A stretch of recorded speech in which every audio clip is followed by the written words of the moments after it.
picture the scenario. You've been agonizing for weeks. Oh, yeah? Or even months. Right, maybe months. You've lost sleep. You've rehearsed this conversation in your head 1,000 times, playing out literally every possible reaction. Yeah.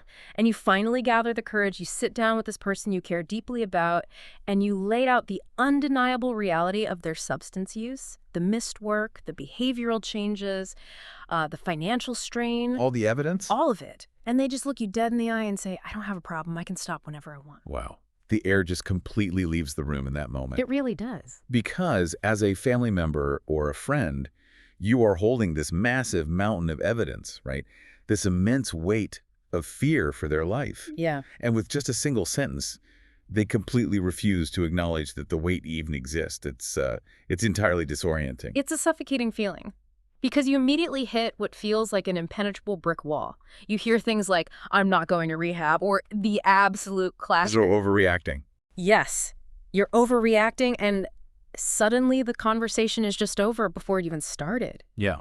So today's deep dive is built specifically to break down that exact brick wall. Our mission here is to equip you, the listener, with actionable, proven strategies to navigate a loved one's fierce resistance to addiction treatment. Great. We want to take that profound feeling of helplessness and, transform it into a clear strategic path forward. And to do that, we are analyzing a really comprehensive California family guide. This is provided by New Life Recovery Centers. They're an addiction rehab organization based out of San Jose, and they bring 22 years of highly specialized experience to the table. That's a long time to be doing this. It is. They spent over 2 decades helping families navigate this exact crisis. Yeah. And their ground-level perspective is vital because when you're the one watching the warning signs pile up, the daily use, the lying, the sudden bursts of anger, those dismissals from your loved one are just terrifying. Okay, so let's unpack this. We have the shock of the rejection and the terror of watching someone spiral while they casually tell you everything is fine. Where does the source material suggest we even start?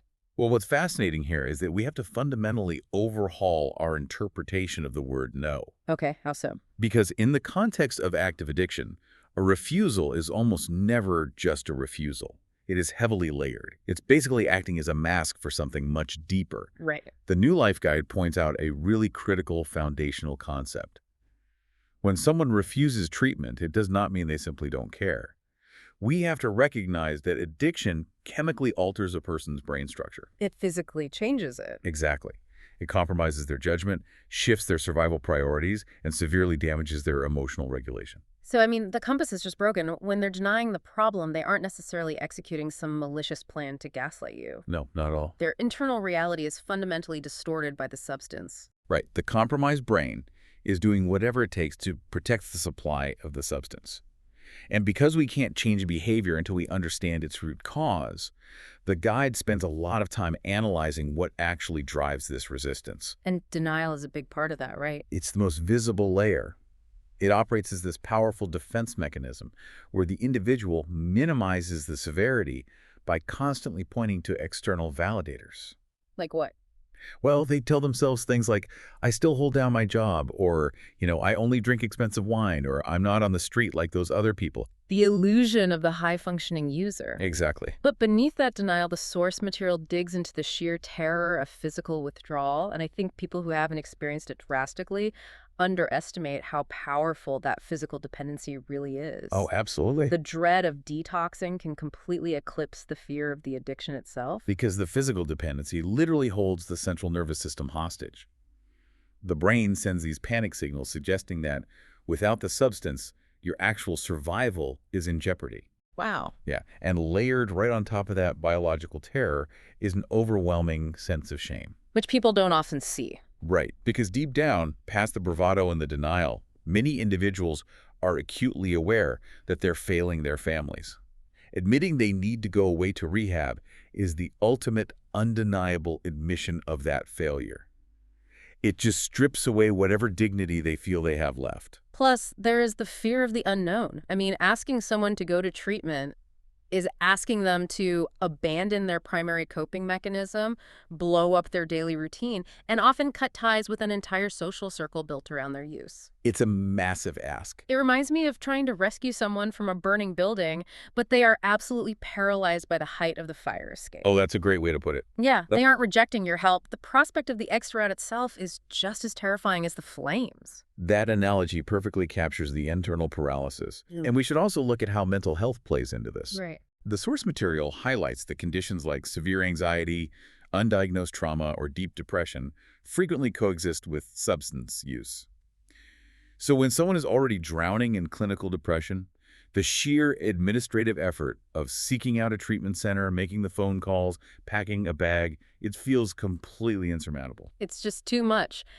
It's also worth noting that this resistance doesn't only happen at the dramatic, cinematic rock bottom we see in Oh, movies. no, definitely not. The text introduces a much more nuanced concept called gray area drinking, and I found this really fascinating. These are individuals who aren't in a catastrophic, life-destroying crisis, right? They aren't losing their homes or getting DUIs, Right. but they are deeply concerned about their intake. They drink to manage stress, and they know it's becoming a crutch. Yeah, the guide beautifully frames this gray area as simply the place where healthier choices begin.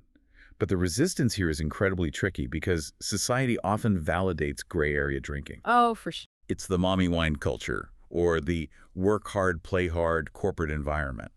A gray area drinker will heavily resist the idea of inpatient rehab because they legitimately don't fit that clinical profile. Right, they think, I'm not that bad. Exactly. Their resistance is rooted in the belief that it's not bad enough yet. Which means the resistance you face will look very different depending on the stage of the auction.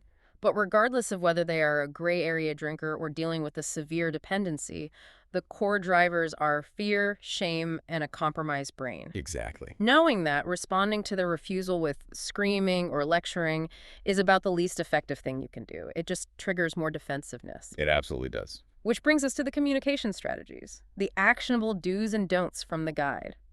Where do we start with the don'ts? Well, the advice on what not to do is very grounded in behavioral psychology. Families usually operate out of a sense of desperate, protective love, but they often unintentionally reinforce the very addiction they want to stop. For starters, the guide strongly advises against attempting any serious conversation while the person is intoxicated.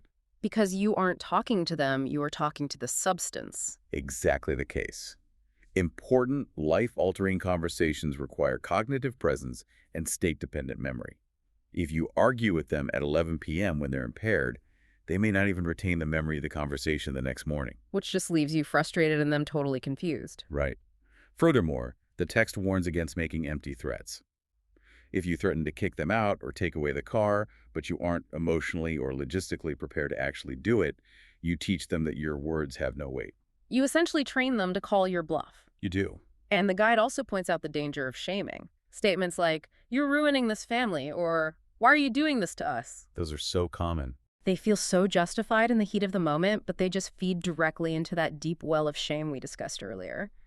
It makes them want to retreat further into the substance to numb the guilt. Right, it backfires completely. But as I was going through these don'ts, there was one that really gave me pause. Oh, which one?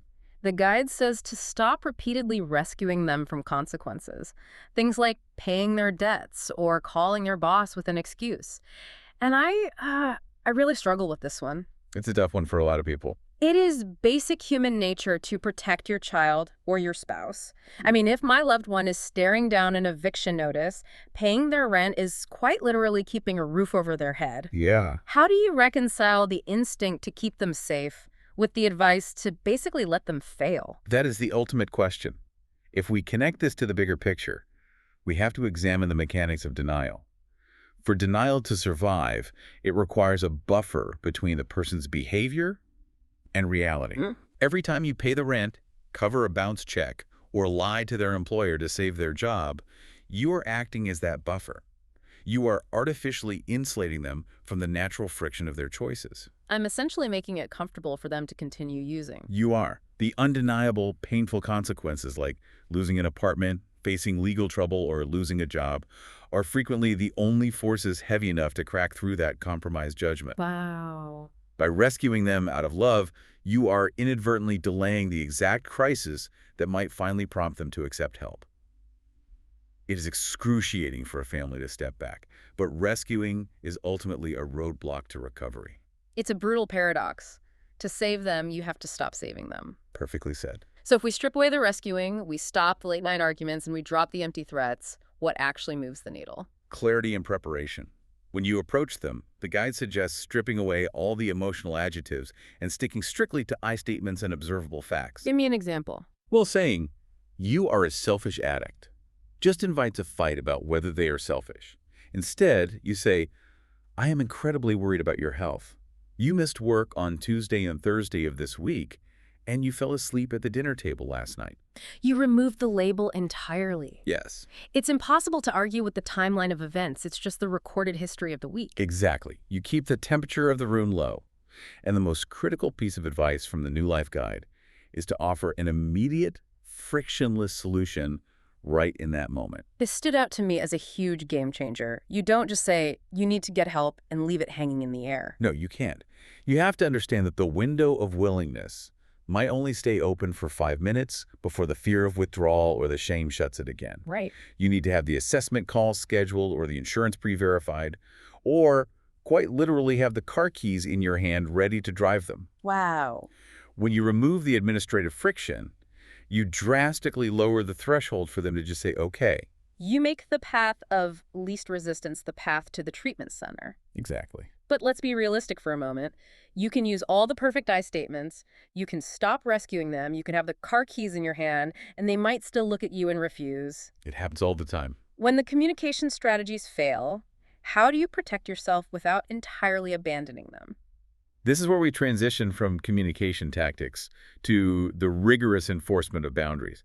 And for an audience that already understands the general concept of a boundary, it's really important to focus on the reality of enforcing them against someone whose brain is literally fighting for survival. Right, because it's not a normal negotiation. No. Boundaries aren't punishments designed to teach the person a lesson. They are architectural walls built to protect the sanity and safety of the household. And the cost of enforcing them is heavy. The guide lists examples like no drugs or alcohol allowed in the home, no giving money for unexplained expenses, absolutely no verbal abuse will be tolerated, and no driving the children while impaired. All crucial. But it is one thing to set the boundary of no driving the kids. It is an entirely different, highly confrontational reality to physically stand in front of the door and take the keys away from an erratic spouse. It requires immense fortitude. And because enforcing these boundaries highlights the severity of the impairment, families at their breaking point frequently ask the ultimate question. Which is? If they won't go voluntarily and the boundaries aren't changing their mind, can I just legally force them into rehab? Especially when you are watching them self-destruct in real time, it's agonizing. The guide addresses this really clearly regarding California law. For the vast majority of adult cases, the answer is no. Really? Yeah. Clinical data shows that a down treatment is overwhelmingly more effective when the individual has some level of voluntary buy-in. Now, there are strict exceptions for acute emergencies. Like what? If they're exhibiting active suicidal behavior, are in immediate danger of a severe overdose, or are wildly violent, you bypass the conversation entirely and utilize emergency services. Like a 5150 hold. Exactly. A 5150 psychiatric hold in California. But outside of those immediate life-threatening moments or very specific court-mandated situations, you cannot compel an adult into a facility. Which leaves families in an agonizing limbo. They won't go voluntarily, and you can't force them. What is the strategic move when you are stuck in that gap? That is the precise moment to leverage a professional interventionist. Okay, how does that work? Well, because the family dynamic is usually tangled up in years of resentment, guilt, and high-conflict arguments, bringing in a neutral, highly trained third party completely changes the atmosphere of the room. That makes sense. An interventionist doesn't just show up and ambush the person. They spend time preparing the family, aligning the messaging, and setting up all the logistics. So everyone is on the same page. Yes, and during the actual conversation, they act as an emotional lightning rod, de-escalating the defensiveness and presenting the treatment options as a united, structured front. They bring a clinical calmness to a highly emotional family crisis. And there is one specific response that an interventionist or a family member often hears that I really want to dissect. It's the response that drives families absolutely crazy. Let me guess. It's not a screaming no. It's the elusive, maybe later. Oh, yes. They say things like, let me just get through my son's graduation first, or I'll go after the holidays. It feels like a polite dismissal. The guide is very specific about this. Do not treat maybe later as a closed door. Treat it as a negotiation. Okay. When you hear hesitation, you are witnessing the internal conflict between their fear of treatment and their exhaustion from the addiction. You immediately counter it by asking, what specific things would need to happen for you to feel comfortable getting help right now? You call their bluff, basically. Yes. Or you scale down the massive commitment of going away to rehab and ask, would you be willing to just do a 1-hour assessment call with a professional today? So you listening out there, when you hear that hesitation, realize that the brick wall is actually just a heavy door and they just cracked it open an inch. You don't need them to be thrilled about the idea. You just need enough willingness to make a phone call. The vast majority of people walking through the doors of a recovery center are terrified and hesitant. Certainty is not a prerequisite for admission. That is so comforting to hear. And this brings us to a crucial piece of the puzzle. When that door cracks open and they finally say, okay, fine, I'll go, you need to know exactly what happens next. You do. If you are fumbling or if you are visibly terrified of what rehab actually looks like, they will sense that anxiety and use it as an excuse to back out. Absolutely. So how does the treatment actually work? New Life Recovery Centers utilizes what the industry calls a continuum of care. This is a critical concept to grasp because the general public often envisions rehab as this magical car wash. Oh, right. You go into a locked facility for 30 days, you get scrubbed clean, and you're released back into the wild completely cured, The Hollywood version of rehab. which is clinically ineffective. The continuum of care recognizes that addiction recovery requires an evolving level of support. Depending on the severity, it usually starts with detoxification. Okay. This is highly supervised medical support to safely manage those terrifying physical withdrawals we discussed earlier. Once the body is stabilized, the individual steps into residential rehab. And that's the inpatient part. Yes, this is the intensive 20-30-47 structured environment where they are entirely removed from their real-world triggers, allowing them to focus entirely on the psychological roots of their addiction. But dropping someone from 2047 supervised care straight back into their old apartment and their old job is a recipe for whiplash, isn't it? The transition is just too sharp. Which is why the next phase is PHP, or partial hospitalization.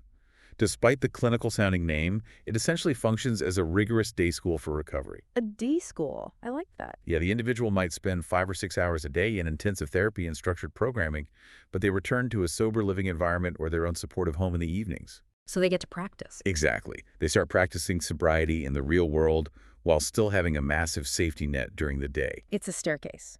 You are stepping down the clinical intensity while simultaneously stepping up their real-world independence. A staircase is the exact right way to visualize it. From PHP, they step down again into intensive outpatient, which New Life refers to as IOP Flex. What does that look like?